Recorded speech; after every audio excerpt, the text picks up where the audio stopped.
Assalamualaikum warahmatullahi wabarakatuh. Selamat pagi semuanya. Bagaimana kabarnya hari ini? Semoga tetap dalam lindungan Tuhan Yang Maha Kuasa. Kami dari kelompok 13 akan mempresentasikan bab mengenai tentang hormon. Sebelum itu, izinkan saya memperkenalkan anggota kelompok 13.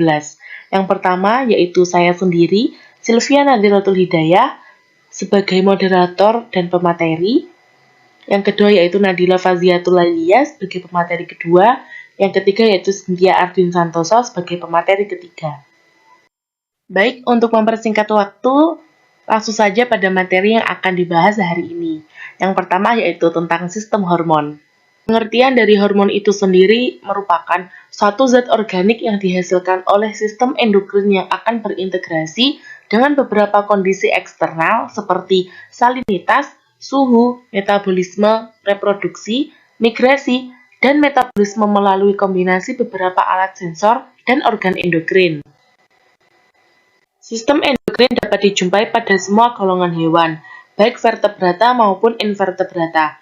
Sistem endokrin atau hormon dan sistem saraf lebih dikenal sebagai suprasistem neuroendokrin yang bekerja sama secara kooperatif untuk menyelenggarakan fungsi kendali dan koordinasi pada tubuh hewan. Pada umumnya, sistem endokrin bekerja untuk mengendalikan berbagai fungsi fisiologis tubuh, antara lain aktivitas metabolisme, pertumbuhan, reproduksi, regulasi osmotik, dan regulasi ionik. Yang selanjutnya yaitu klasifikasi dan sifat hormon. Berdasarkan hakikat kimianya, hormon dapat diklasifikasikan menjadi 3, yaitu hormon peptid dan protein, steroid, dan turunan tirosin.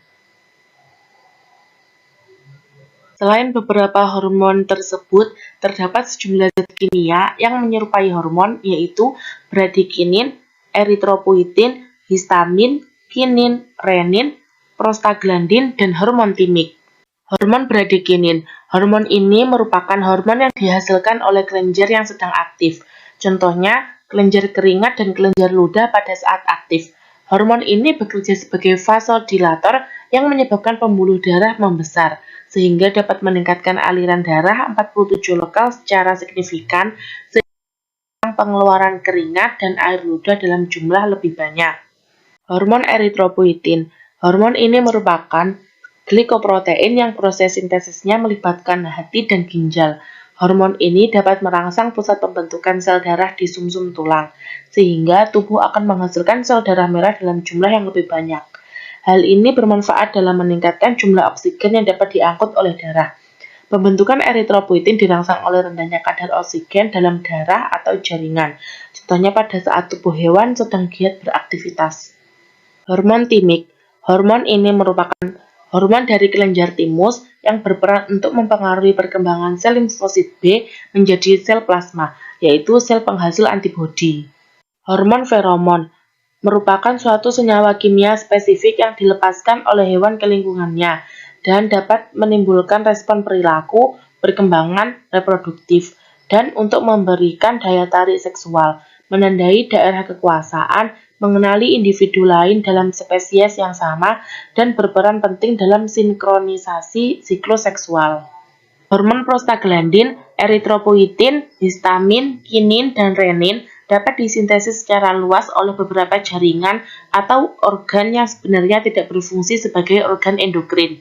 Misalnya, ginjal mampu menyintesis renin dan eritropoietin.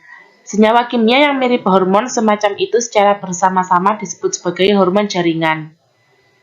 Sistem endokrin pada invertebrata dan vertebrata. Sistem endokrin pada invertebrata. Yang pertama, Coelenterata. Contohnya ialah hidra. Hidra mempunyai sejumlah sel yang dapat menghasilkan senyawa kimia yang berperan dalam proses reproduksi, pertumbuhan, dan regenerasi. Apabila kepala hidra dipotong, sisa tubuhnya akan mengeluarkan molekul peptida yang disebut aktin. aktivator kepala. Zat tersebut akan menyebabkan sisa tubuh hidra dapat membentuk mulut dan tentakel, dan selanjutnya akan membentuk daerah kepala. Yang kedua, platyhelminthes. Hewan ini dapat menghasilkan hormon yang berperan penting dalam proses regenerasi. Hormon yang dihasilkan tersebut juga terlibat dalam regulasi osmotik, ionik, dan dalam proses reproduksi. Yang ketiga, nematoda. Hewan ini dapat mengalami ganti kulit hingga 4 kali dalam siklus hidupnya, serta mempunyai struktur khusus yang berfungsi untuk sekresi neurohormon yang berkaitan erat dengan sistem syaraf. Struktur khusus tersebut terdapat pada ganglion di daerah kepala dan beberapa pada daerah korda saraf. Yang keempat, Annelida. Cacing poliseta dewasa dapat mengalami epitoki, yakni perubahan sejumlah ruas tubuh menjadi struktur reproduktif. Epitoki ini dikendalikan oleh sistem neuroendokrin. Hormon yang dilepaskan akan menghambat epitoki, sehingga epitoki akan berlangsung ketika kadar hormon tersebut sangat rendah. Cara kerja hormon ini tidak diketahui secara jelas, tetapi diduga sekresinya diatur oleh faktor lingkungan. Yang kelima, moluska. Pada hewan ini ditemukannya hormon yang merangsang pelepasna telur dari gonad dan pengeluaran telur dari tubuh. Dalam hal ini, kelenjar endokrin klasik memiliki peran yang sangat penting. Kelenjar optik menyekresi beberapa hormon yang diperlukan untuk perkembangan sperma dan ovum. Yang keenam, krustasea. Krustasea memiliki sejumlah sel kecil sel endokrin klasik, yaitu organ Y dan kelenjar mandibula. Organ Y merupakan sepasang kelenjar yang terletak di daerah toraks, tepatnya pada ruas maksila atau antena. Hormon Y mempengaruhi proses molting. Kelenjar mandibula terletak di dekat organ Y, memiliki fungsi endokrin juga. Krustasea juga memiliki kelenjar androgenik yang berperan dalam perkembangan testis dan produksi sperma. Yang ketujuh, insekta. Terdapat 3 kelompok sel neuroendokrin yang utama sebagai berikut. Yang pertama, sel neurosekretory medialis, yaitu memiliki akson yang membentang hingga ke corpora cardiaca, yakni sepasang organ yang berfungsi sebagai tempat penyimpanan dan pelepasan neurohormon. Yang kedua, sel neurosekretory lateralis, yaitu memiliki akson yang membentang hingga ke corpora cardiaca.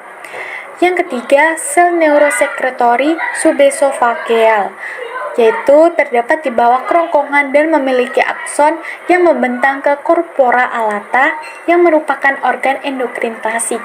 Ketiganya berfungsi untuk mengendalikan berbagai aktivitas pertumbuhan dan pengelupasan rangka luar atau kulit luar. Selanjutnya yaitu sistem endokrin pada vertebrata. Sistem endokrin pada vertebrata tersusun atas berbagai organ endokrin klasik. Sistem endokrin vertebrata dibedakan menjadi 3 kelompok kelenjar utama, yaitu hipotalamus, hipofisis atau pituitari, dan kelenjar endokrin tepi. Yang pertama, hipotalamus dan pituitari. Hipotalamus dan pituitari merupakan organ endokrin pusat yang dimiliki oleh hewan vertebrata. Hipotalamus merupakan bagian otak yang terletak di bawah talamus dan berperan dalam mempertemukan sistem syaraf dan endokrin. Talamus ialah kumpulan sel saraf yang terletak di bagian tengah otak vertebrata. Hipotalamus berfungsi mengendalikan kelenjar pituitari, sementara pituitari juga berfungsi mengendalikan kelenjar endokrin lainnya. Hormon yang dikeluarkan oleh hipotalamus akan dibawa ke pituitari. Ada 2 jenis hormon dari hipotalamus, yaitu hormon yang dilepaskan ke pituitari depan atau adenohipofisis, dan hormon yang dilepaskan ke pituitari belakang atau neurohipofisis. Yang kedua, organ endokrin tepi. Organ endokrin tepi adalah semua organ endokrin di luar hipotalamus dan pituitari. Semakin hari, semakin banyak ditemukan organ endokrin baru pada vertebrata. Setelah ini, telah diketahui bahwa jantung juga mampu menghasilkan hormon, yaitu disebut atrial natriuretic peptida atau ANP. Hormon tersebut berkaitan erat dengan pengaturan ion natrium di ginjal. Yang selanjutnya yaitu mekanisme kerja hormon. Reseptor hormon pada membran. Reseptor untuk hormon pada suatu sel dapat terletak pada membran atau sitoplasma. Biasanya merupakan reseptor untuk hormon protein atau peptida. Apabila sudah sampai di dekat sel sasaran, hormon akan segera berikatan dengan reseptornya dan membentuk kompleks hormon reseptor. Pembentukan hormon reseptor terjadi melalui mekanisme yang serupa dengan penggabungan antara anak kunci dan gemboknya. Kompleks hormon reseptor akan memicu serangkaian reaksi biokimia yang menimbulkan tanggapan hayati. Berikut adalah contoh beberapa peristiwa yang dapat diubah oleh hormon dengan cara kerja seperti di atas, yaitu yang pertama perubahan aktivitas enzim, yang memungkinkan proses metabolisme tertentu dapat terselenggara atau terhenti. Yang kedua yaitu pengaktifan mekanisme transport aktif, yaitu proses transport aktif yang sangat penting bagi sel untuk memasukkan atau mengeluarkan suatu zat. Yang ketiga yaitu aktivitas pembentukan mikrotubulus, merupakan perubahan aktivitas yang dapat mempengaruhi berbagai peristiwa yang tergantung padanya, antara lain pergerakan ameba dan mitosis sel. Yang terakhir yaitu pengubahan aktivitas metabolisme DNA, yang dapat mempengaruhi proses pertumbuhan atau pembelahan sel. Mekanisme aksi hormon yang kedua yaitu reseptor hormon pada sitoplasma atau reseptor sitosolik, merupakan hormon yang terdapat dalam sitoplasma sel sasaran. Hormon yang menggunakan reseptor sitosolik adalah hormon steroid dan hormon turunan asam amino. Hormon tersebut sangat mudah larut dalam lipid sehingga mudah melewati membran sel sasaran. Selama dalam peredaran darah ke seluruh tubuh, hormon selalu berkaitan dengan pengembannya. Hormon akan terlepas dari molekul pengemban dan masuk ke sel sasaran. Sitoplasma sel sasaran, hormon berkombinasi dengan reseptor khusus sehingga menghasilkan kompleks hormon reseptor yang aktif. Kompleks tersebut mempunyai daya gabung atau afinitas yang sangat tinggi terhadap DNA. Hal inilah yang mengawali transkripsi DNA.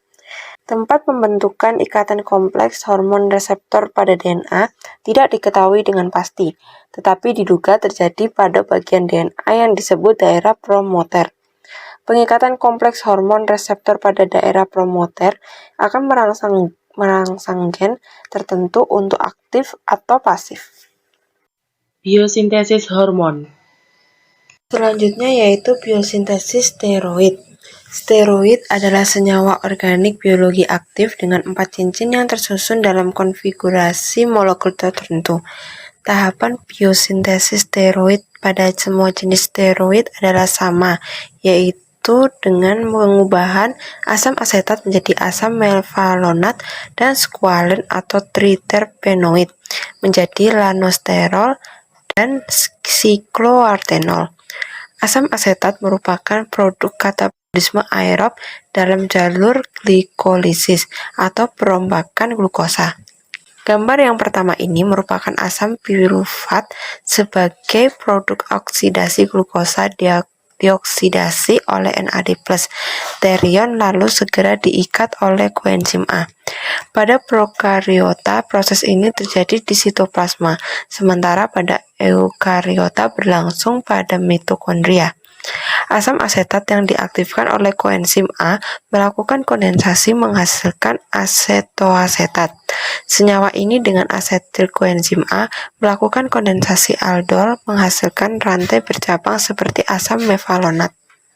Gambar yang kedua ini merupakan asam mefalonat yang bereaksi dengan cara fosforilasi, eliminasi asam fosfat, dan dekarboksilasi menghasilkan IPP yang dapat berisomerasi menjadi DMAPP oleh enzim isomerase. Gambar yang ketiga yaitu IPP sebagai unit isopren aktif bereaksi secara kepala ekor dengan DMAPP. Langkah ini adalah langkah awal untuk polimerasi isopren menghasilkan terpenoid.